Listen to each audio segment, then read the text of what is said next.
Hello दोस्तों, जैसा कि हमने पिछले एपिसोड में देखा था, साओयन ड्रैगन आइलैंड में थंडर आइलैंड पर जाकर ट्रेनिंग करता है, डोजन के 5 स्टार लेवल को अचीव करता है और फिर उसके जितने भी डीमन पपेट और अडीमन पपेट सब और ज्यादा ताकतवर हो जाते हैं। उसके बाद साओयन फुल्ली पवेलियन स्टार लौट आता है और पवेलियन वापस लौटते ही मास्टर याओलॉन साओयन को एक बहुत अच्छी न्यूज देते हैं। ये न्यूज डीमन लोटस फायर के बारे में थी। उसके बाद हमें दिखाया जाता है साओयन जो उस नाम को सुनकर बहुत ज्यादा खुश हो जाता है, जिसके बाद वो एक्साइटेड होते हुए पूछता है तो क्या फिर प्यूरिफाइंग डिवाइनिंग लोटस फ्लेम का लास्ट फ्रेगमेंट मिल चुका है। साओयन इतना ज्यादा खुश इसलिए था क्योंकि प्यूरिफाइड डिवाइनिंग लोटस फ्लेम एक बहुत बड़ा ट्रेजर है। ये वो हेवनली फ्लेम है जिसके बारे में साओयन हमेशा सपना देखता था। साओयन के पास इस हेवनली फ्लेम के लोकेशन के मैप का 3 फ्रेगमेंट है और अब लास्ट फ्रेगमेंट ढूंढने की बारी है। जब ये साओयन को मिल जाएगा तो फिर साओयन के पास हेवनली फ्लेम के रैंकिंग हाईएस्ट हेवनली फ्लेम मिल जाएगा और ऐसा होता है तो साओयन की स्ट्रेंथ बहुत ज्यादा ही बढ़ेगी। ऐसा हो सकता है कि और अगर अभी ये चीज साओयन को मिली तो साओयन की स्ट्रेंथ डोजन लेवल के 9th स्टार के लेवल पर पहुंच जाएगी। फिर तभी साओयन के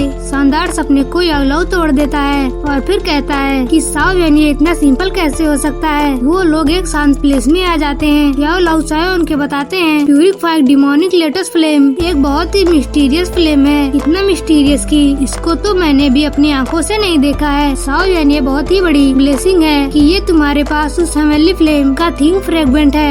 ये जो 4था फ्रेगमेंट है ये पाना इतना आसान नहीं होने वाला है। याओलॉन की बात को सुनकर साओयन इम्प्रेस हो जाता है और फिर धीरे आवाज में कहता है कि तो फिर गुड न्यूज क्या थी टीचर जो आप हमें बताना चाहते थे। साओयन को रिएक्शन को देखकर याओलॉन थोड़ा सा हंसने लगते हैं। फिर कहते हैं कि हम लोगों को वो फाइनल फ्रेगमेंट नहीं मिला है पर हमें उस फ्रेगमेंट के बारे में न्यूज पता चली है। साओयन फिर से अलर्ट हो जाता है और फिर पूछता है कि क्या न्यूज है। तो फिर याओलॉन बताते हैं ये बहुत ज्यादा स्पेशल ट्रेड फेयर होने वाला है जो कि सेंट्रल प्रेम में कई सालों के बाद होता है। ये इतना स्पेशल है कि जो ऑर्डिनरी एक्सपर्ट हैं जो कि इस फेयर के बारे में जानते ही नहीं, वो एक्सपर्ट जिनकी स्ट्रेंथ उनके पीक स्टार तक पहुंच गई है वो भी इसके बारे में तब जान सकते हैं जब उनका बहुत ही अच्छा रिलेशन हो एक हाई क्लास लोगों के साथ बढ़िया नेटवर्क। ये ऐसा इसलिए भी है क्योंकि जो ऊंचे लेवल के लोग हैं वो इसमें एंटर ही नहीं कर सकते। इस ट्रेड फेयर में एंटर करने के लिए मिनिमम क्वालिफिकेशन पर्सन को मिनिमम 1000 के पीक क्लास पे होना जरूरी है। इसलिए ऐसा कह सकते हैं कि जो भी ट्रेड मार्क कॉम्पिटिशन में कॉम्पिटेट करते हैं वो सब 1000 क्लास में होते हैं और 1000 क्लास में होने की वजह से वो सब इस कॉन्टिनेंट के टॉप फेयर एक्सपर्ट होते हैं। साओयन ये बात सुनकर एकदम हैरान हो जाता है और वो कहता है इस वक्त ट्रेड फेयर एंट्री रिक्वायरमेंट जिसमें मिनिमम क्वालिफिकेशन 1000 के पीक स्टार होना है। साओयन इतना दंग इसलिए रह गया है क्योंकि 1000 के पीक स्टार का मतलब कि बहुत ज्यादा स्ट्रॉन्ग। साओयन तो अभी 1000 पर पहुंचा है। पहले के समय में 1000 का मतलब ऐसे लोग जो कि क्लैन के लिए गॉड की तरह थे और यहाँ पर इस मेले में जाने के लिए उस पर्सन को उस लेवल पर ताकतवर होना होगा। इसके बाद साओयन खुद में ही कहने लगता है तो फिर प्यूरिफाइंग डिमोनिक लोटस फ्लेम के लास्ट का मैप फ्रेगमेंट जरूर ही इस बाजार में देखा गया होगा। याओलॉन तो तुरंत कहते हैं कि तुम सही समझ रहे हो। मेरे कुछ दोस्तों से मुझे पता चला है कि ये जो स्पेशल चीज है स्पेशल ट्रेड फेयर है उस जगह पर उस मैप का आखिरी फ्रेगमेंट देखा गया था। और न्यूज ये भी है कि जिस पर्सन के पास ये लास्ट फ्रेगमेंट है उस पर्सन को भी इस बारे में पता है कि ये map purified demonic lotus flame का है पर क्योंकि उसके पास बाकी 3 फ्रेगमेंट नहीं है और इसी वजह से वो इस मैप के टुकड़े को इस्तेमाल नहीं कर सकता और इसी वजह से वो इसे बेचने के लिए राजी हो जाता है। साओयन कहता है कि अगर उसे पता है कि ये किस चीज का मैप है तो वो जरूर ही इसके एक्सचेंज में एक बहुत ही ग्रेट प्राइस डिमांड करेगा। साओयन ने बाकी मैप के टुकड़े को पास्ट में उन लोगों के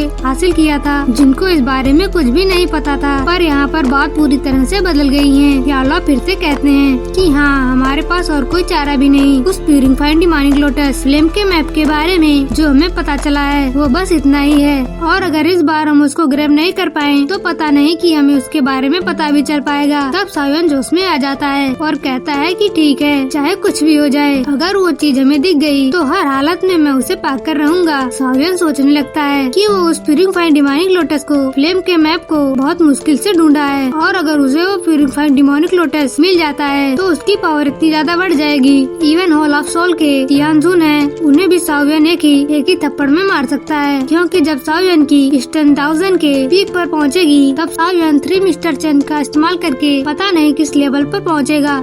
याओलॉन भी हामी से रिलाते हैं और फिर मुस्कुराते हुए कहते हैं कि मैं बहुत सालों से मैं उस स्पेशल ट्रेड फेयर में नहीं गया हूँ, इसलिए मुझे अभी उसके बारे में ज्यादा नहीं पता। पर जितना मुझे पता है कि वो फेयर इतना ज्यादा अच्छा होता है कि वहाँ पर बहुत सारे मिस्टीरियस ट्रेड रिसर्च भी दिखाई देते हैं। किस्मत अच्छी रही तो उस जगह पर तुम लोगों को एक तियांग क्लास भी स्किल मिल सकती है। साओ यान जब ये बात सुनता है, साओ यान और ज्यादा भी शौक हो जाता है। एक तियांग क्लास साओ स्किल मतलब ऐसी ताकत कि हेवन एंड अर्थ को डिस्ट्रॉय करने की ताकत। साओ यान के पास भी एक 10 क्लास ताओ स्किल है, जो कि उसे अपनी बढ़िया किस्मत की वजह से मिला था। ग्रेट हेवन क्रिएशन फार्म, इसकी मदद से साओ यान उस ओल गोजाइलिंग जो कि दाओजन के 5 स्टार लेवल पर था, उसको बड़ी आसानी से मार देता है। साओ यान इसके बाद याओलाओ से पूछता है कि आप मुझे बताइए कि ये स्पेशल ट्रेड फेयर कब होने वाला है। याओलाओ काउंट करते हैं और फिर बताते हैं कि इस ट्रेड फेयर के होने में अब लगभग आधे साल से भी कम का समय बचा हुआ है। साओ यान तुरंत ही कहता है कि मतलब हमारे पास ज्यादा समय नहीं है। साओ यान ऐसा इसलिए कह रहा है क्योंकि उस मैप फ्रेगमेंट को पाने के लिए साओ यान को कुछ ऐसी चीज तैयार करनी होगी, ऐसा चीज ढूंढना होगा जिससे वो उसे एक्सचेंज करके पा सके,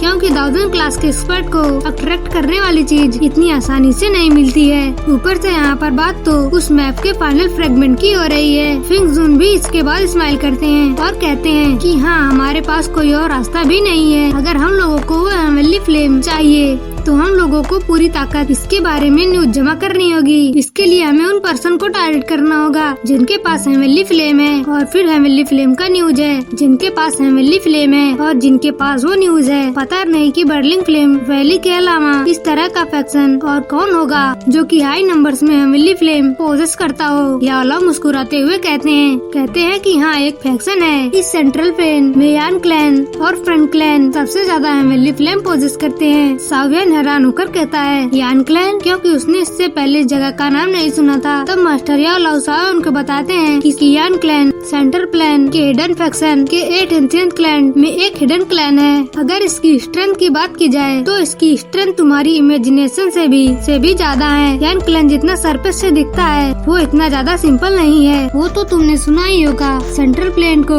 वर्न hall 1 tower 2 sect 3 valley 4 pavilion कहा जाता है। ये तो बस सेंट्रल प्लेन का जर्नल फॉर्म है, क्योंकि जो असली किंगडम फैक्शन है जैसे कि गू क्लैन, वो सब अपना नाम सामने आने ही नहीं देते हैं। साओ यान शॉक्ड हो जाता है। ये एशियंट क्लैन, वो थोड़ा सा एजिटेट होते हुए कहता है तो आखिर ये 8 एशियंट क्लैन होता क्या है, कौन कौन से हैं? साओ यान थोड़ा सा शांत हो जाता है, जिसके बाद वो रिप्लाई करता है 8 एशियंट क्लैन में आते हैं द गू क्लैन और द ओ क्लैन। इन दोनों का नाम तो तुम जानते ही होगे। इसके अलावा 5 जो और क्लैन है, उन क्लैन का नाम यान क्लैन, याओ क्लैन, ई क्लैन और लिंग क्लैन। साओ यान इस मिस्टीरियस क्लैन का नाम सुनकर एक गहरी सांस लेता है। साओ यान को ऐसा फील हो रहा था जैसे कि अभी तक वो इस दुनिया के बारे में कुछ जानता ही नहीं था। साओ यान अभी तक सोचता था कि हॉल ऑफ सोल ही सबसे स्ट्रॉन्गेस्ट क्लैन है, पर साओ यान को अभी समझ में आ रहा है कि दूसरे क्लैन है जिनकी अनकम्पेरेबल है। लेकिन जैसा कि आपने नोटिस किया, मास्टर याओलाओ ने 7 क्लैन के बारे में ही बताया। साओ यान इसीलिए शाउट होते हुए कहने लगता है, पर आपने टीचर तो 7 ही क्लैन के नाम बताए। याओलाओ साओ यान की तरफ घूरते हुए कहते हैं और उसके बाद कहते हैं साओ यान जो 8th क्लैन है वो तुम्हारा क्लैन है, वो एशियंट क्लैन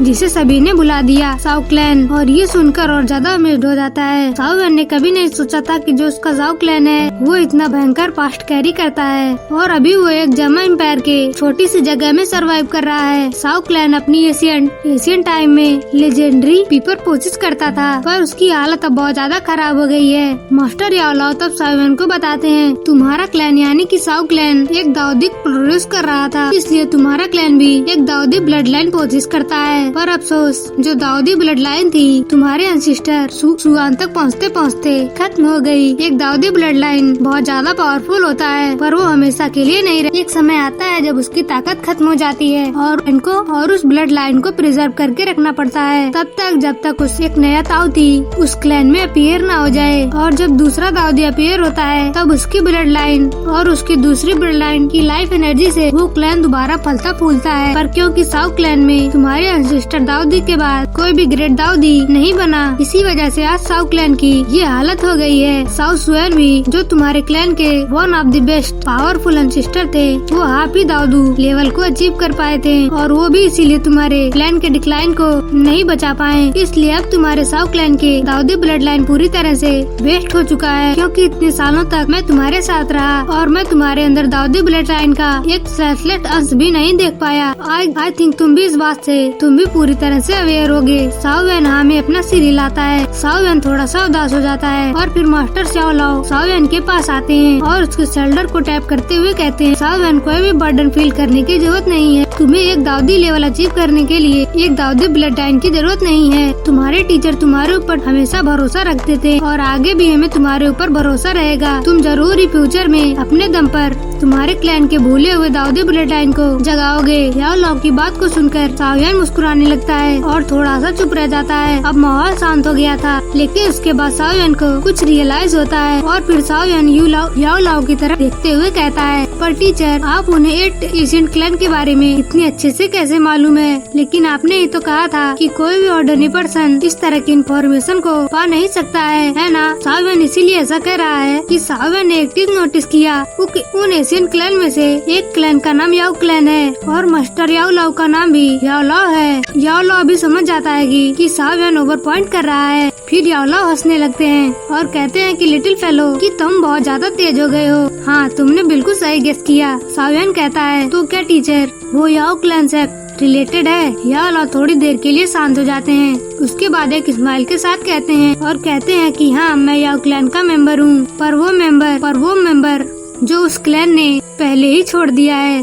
और ये बात सुनकर साओ वैन शॉक्ड हो जाता है और फिर ये एपिसोड यहीं पर खत्म हो जाता है। Thanks for watching.